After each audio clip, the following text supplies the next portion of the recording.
ये आकाशवाणी रायपुर है। प्रादेशिक समाचार बुलेटिन के साथ मैं शुभ्रा भट्टाचार्य।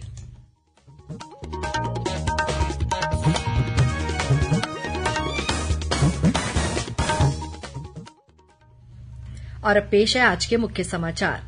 केंद्र सरकार ने धान सहित खरीफ फसलों के न्यूनतम समर्थन मूल्य में वृद्धि की। धान का एमएसपी 143 रुपये बढ़ाया गया।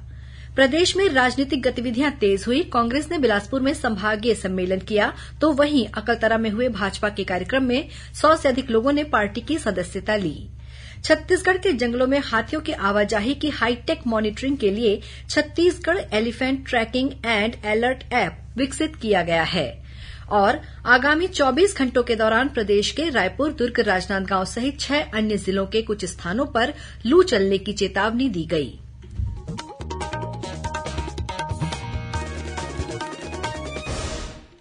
अब समाचार विस्तार से।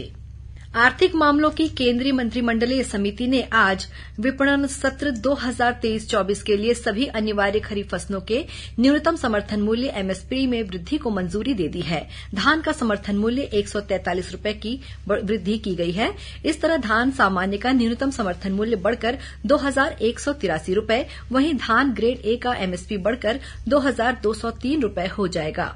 मंत्रिमंडल ने किसानों को उनकी उपज का लाभकारी मूल्य सुनिश्चित करने और फसल विविधीकरण को प्रोत्साहित करने के लिए ये निर्णय लिया है। आज नई दिल्ली में मीडिया को जानकारी देते हुए केंद्रीय मंत्री पीयूष गोयल ने कहा कि इस वर्ष का बढ़ा हुआ न्यूनतम समर्थन मूल्य पिछले कई वर्षों से अधिक है। मंत्रिमंडल ने 17 कृषि उत्पादों का मूल्य बढ़ाया है। आज लिए गए निर्णय के अनुसार अरहर के न्यूनतम समर्थन मूल्य में 400 रुपये की बढ़ोतरी की गई है, वहीं रागी में 268 रुपये प्रति क्विंटल, मक्के में 128 और सोयाबीन में 300 रुपये प्रति क्विंटल की बढ़ोतरी की गई है। भारतीय जनता पार्टी के पूर्व मुख्यमंत्री और राष्ट्रीय उपाध्यक्ष डॉक्टर रमन सिंह ने कहा है कि प्रधानमंत्री नरेंद्र मोदी के नेतृत्व में केंद्र सरकार ने खरीफ फसलों पर न्यूनतम समर्थन मूल्य बढ़ाकर किसानों की समृद्धि और सशक्तिकरण का मार्ग सुनिश्चित किया है।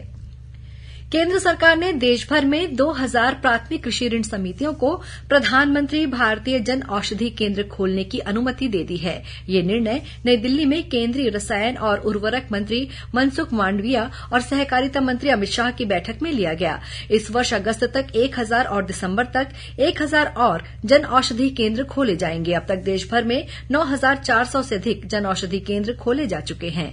इन केंद्रों में 1800 दवाएं और 285 चिकित्सा उपकरण उपलब्ध हैं। कांग्रेस की प्रदेश इकाई द्वारा आज बिलासपुर में संभागीय सम्मेलन का आयोजन किया गया। सम्मेलन में मुख्यमंत्री भूपेश बघेल ने कार्यकर्ताओं को संबोधित करते हुए कहा कि हमारे लिए जनाधार जरूरी है। इसके लिए कार्यकर्ताओं को मतदाताओं तक पहुंचना होगा। उन्होंने कार्यकर्ताओं को मनमुटाव छोड़ने और गुटबाजी से दूर रहकर आगामी विधानसभा चुनाव में फिर से जीत हासिल करने पर काम करने को कहा। इस सम्मेलन को कांग्रेस की प्रदेश प्रभारी कुमारी सैलजा, पार्टी के प्रदेश अध्यक्ष मोहन मरकाम सहित प्रदेश कांग्रेस कमेटी के वरिष्ठ पदाधिकारियों ने संबोधित किया। कुमारी सैलजा ने पदाधिकारियों और कार्यकर्ताओं से संगठन की ओर से मिले दायित्व को ईमानदारी से निभाने का आह्वान किया। इस कार्यकर्ता सम्मेलन में बिलासपुर संभाग के 8 जिलों के पार्टी के पदाधिकारी और कार्यकर्ता शामिल हुए।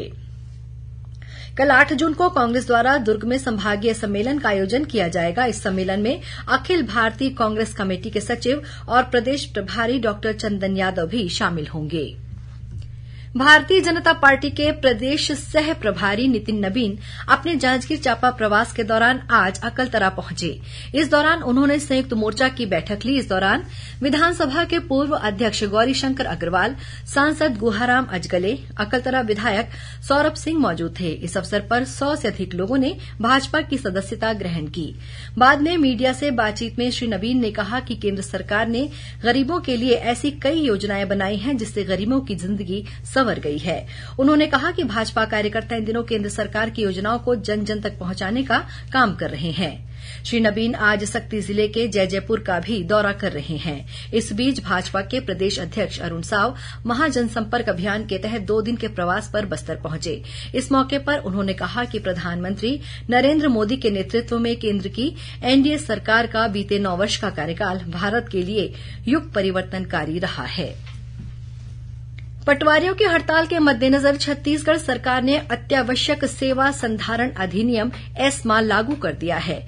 शासन द्वारा आज शाम जारी किए गए आदेश के अनुसार 15 मई से चल रही पटवारियों की हड़ताल के कारण रिक्त पदों पर भर्ती के साथ ही विद्यार्थियों को जाति निवास प्रमाण पत्र बनाने में कठिनाई हो रही है। साथ ही ग्रामीण क्षेत्रों में सीमांकन बटांकन जैसे कार्यों में भी मुश्किलें आ रही हैं। इसलिए 3 माह के लिए एस्मा लागू कर दिया गया है। इसके चलते पटवारी कार्य करने से इनकार नहीं कर सकेंगे। इससे पहले आज मुख्यमंत्री भूपेश बघेल ने बीते 23 दिनों से जारी पटवारियों की हड़ताल को लेकर मुख्य सचिव को निर्देश दिए थे कि पटवारियों की हड़ताल की वजह से युवाओं और नागरिकों को वेतन भत्ते संबंधी कार्यों में परेशानी नहीं आनी चाहिए। गौरतलब है कि पटवारी संघ वेतन में बढ़ोतरी, पदोन्नति सहित अपनी 9 सूत्रीय मांगों को लेकर बीते 23 दिनों से धरने पर बैठे हैं। प्रदेश के अनुसूचित जाति और जनजाति विकास मंत्री डॉक्टर प्रेमसाय सिंह टेकाम ने केंद्रीय मंत्री नितिन गडकरी से अंबिकापुर से बनारस मार्ग को राष्ट्रीय राजमार्ग का दर्जा देने का अनुरोध किया है। श्री टेकाम ने आज नई दिल्ली में केंद्रीय सड़क परिवहन और राजमार्ग मंत्री नितिन गडकरी से सौजन्य मुलाकात की। इस मौके पर श्री टेकाम ने केंद्रीय मंत्री को अंबिकापुर बनारस मार्ग की सर्वे रिपोर्ट भी सौंपी। प्रादेशिक समाचार आप आकाशवाणी रायपुर से सुन रहे हैं।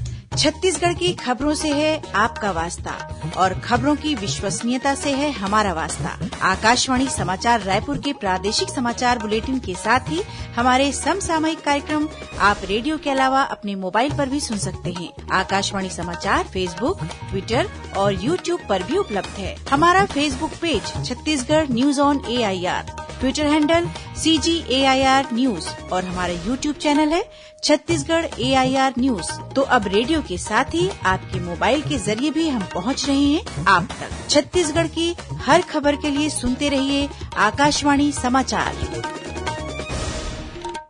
और अब आगे बढ़ते हैं बाकी के समाचारों की ओर। छत्तीसगढ़ के जंगलों में हाथियों की आवाजाही की हाईटेक मॉनिटरिंग शुरू कर दी गई है। इसके लिए AI आधारित Chhattisgarh elephant tracking and alert app विकसित किया गया है। पिछले 3 महीनों से उदंती सीता नदी टाइगर रिजर्व में इस ऐप का उपयोग किया जा रहा है। 10 किलोमीटर के इलाके में हाथियों के रियल टाइम मूवमेंट का अलर्ट ग्रामीणों के मोबाइल पर सफलतापूर्वक भेजा जा रहा है। इस ऐप में ग्रामीणों के मोबाइल नंबर और GPS लोकेशन का पंजीयन किया जाता है। इस ऐप का उद्देश्य हाथी ट्रैकर्स द्वारा की जाने वाली मुनादी के अलावा प्रभावित गांव के प्रत्येक व्यक्ति को मोबाइल पर कॉल, SMS और WhatsApp अलर्ट भेजकर हाथियों की उपस्थिति के बारे में सूचना पहुंचाना है। वर्तमान में उदंती सीता नदी टाइगर रिजर्व के लगभग 400 ग्रामीणों को इस अलर्ट सिस्टम में पंजीकृत किया गया है और पिछले 3 महीनों से ये काम कर रहा है। इस ऐप का उपयोग हाथी के अलावा अन्य जंगली जानवरों के लिए भी किया जा सकता है। रायपुर के महंत घासीदास स्मारक संग्रहालय परिसर में इन दिनों अंतर्राष्ट्रीय अभिलेखागार सप्ताह के तहत छत्तीसगढ़ के महत्वपूर्ण अभिलेखों पर आधारित छायाचित्र प्रदर्शनी लगाई गई है। ये प्रदर्शनी लोगों के लिए 9 जून तक सुबह 10 से शाम 6 बजे तक निःशुल्क खुली रहेगी। 9 जून को संग्रहालय के सभागार में व्याख्यान कार्यक्रम का भी आयोजन होगा।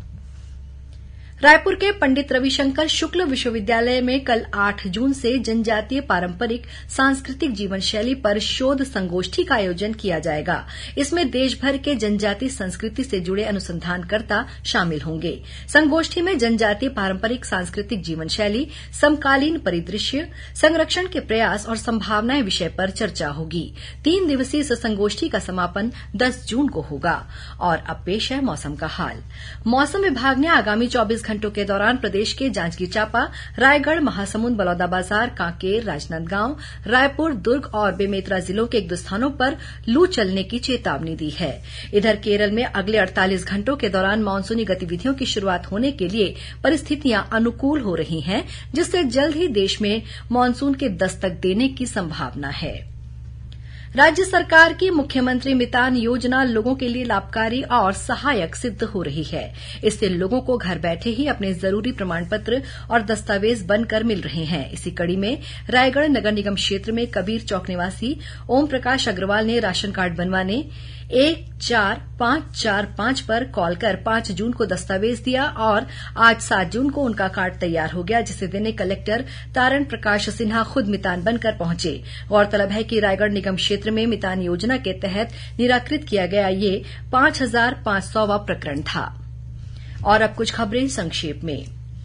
बीजापुर और सुकमा जिले की सीमा पर आज माओवादियों के साथ हुई मुठभेड़ में सुरक्षा बलों ने 2 से 3 माओवादियों के घायल होने का दावा किया है।